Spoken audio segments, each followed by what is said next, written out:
पहले देश आता है, बाकी सब चीजें बाद में आती हैं। तो आपको पता होगा कि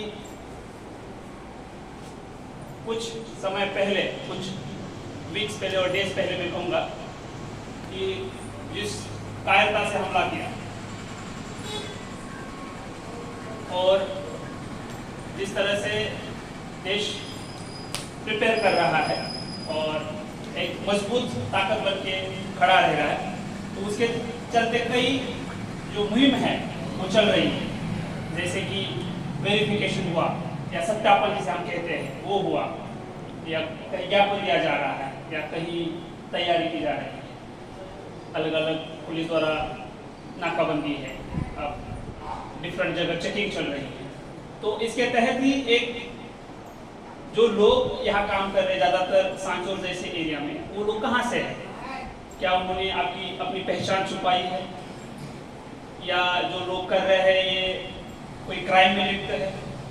क्योंकि जब क्राइम होगा या कोई अपराध होगा, उस अपराधी तक पहुंचना भी हमारी जिम्मेदारी है।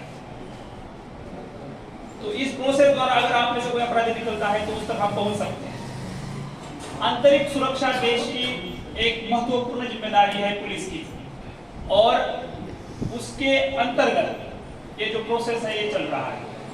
आप लोग यहाँ काम कर रहे हैं, अलग अलग जो पेशे है उसमें काम कर रहे हैं, सुनार हो सकता है, कोई कपड़े की फैक्ट्री हो सकती है, कोई भी चीज़ हो सकती है। तो आपको बहुत बहुत सिंपल काम करना है। उसमें आपका सत्यापन मतलब क्या होता है? आपका फोटो, आपका आइडेंटिटी कार्ड, उसमें बस आधार ही नहीं है, क्योंकि आधार फर्जी बनता है। आधार के साथ अन्य कोई दस्तावेज जो आपकी पहचान बता सकता है कि आप कहां से हो। दूसरी चीज, आप यहाँ कब से हो, आप यहाँ कहाँ काम कर रहे हो और कहाँ रह रहे हो। अगर आपकी फैमिली के साथ रह रहे हो तो फैमिली डिटेल्स। ये एक्सरसाइज क्यों चल रही है? चीतलवाना में आपने देखा होगा कि 10 दिन पहले 10 लोग ऐसे मिले जिनके पास उनका कोई आइडेंटिटी नहीं थी, प्रमाण पत्र नहीं था, कोई ऐसा सबूत नहीं मिला जिससे वो इस्टेब्लिश हो सके कि वो वहाँ के हैं। तो उसके बाद आगे की कार्रवाई की गई। तो शिकायतें आई है, कंप्लेंट्स आई है, कितने लोग हैं उस पर्टिकुलर दुकान में काम करने वाले। मान लो एक कोई व्यापारी अपना है तो वो उसके अंदर 8 लोग काम कर रहे हैं, 10 लोग काम कर रहे हैं, इसका आंकड़ा तय नहीं है।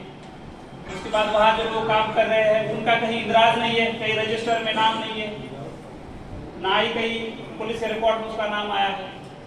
जैसे हरीश जी ने कहा कि बहुत सारी क्राइम्स देखने को मिले हैं, और मैं वाकई मानता हूं कि इसमें कुछ ही लोग होते हैं जो शामिल होते हैं, मतलब 100 में से 2-3 लोग ऐसे मिलेंगे जो करेंगे, और उसके वजह से बाकी लोगों को परेशानी झेलनी पड़ेगी। वो परेशानी बाकी लोगों को झेलनी ना पड़े, इसलिए आज की मीटिंग। इसको आप एक सकारात्मक रूप में देखिए, क्योंकि सब साथ मिलकर किस तरह से एक सेफ और एक ऐसा मैसेज दें कि हमारे यहाँ कोई ऐसी कानून व्यवस्था बिगड़ने वाली चीज नहीं होगी, ना ही हमारे यहाँ ऐसी कोई चीज होगी जिससे अपना नाम खराब होगा।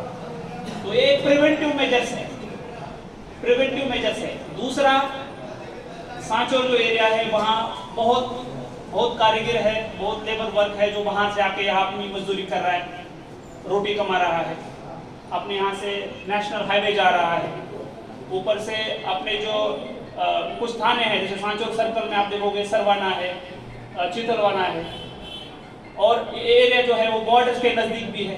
तो इस चीजों को लेकर हमें थोड़ा सतर्क होना है, और जो भी मुहिम चल रही है सरकार की, पुलिस की हो सकती है, प्रशासन की हो सकती है, और कोई ऑर्गेनाइजेशन जिम्मेदार हो सकती है, आसूचना हो सकती है, इंटेलिजेंस हो सकता है, तो उनको हमें डायरेक्टली इनडायरेक्टली सपोर्ट करना है,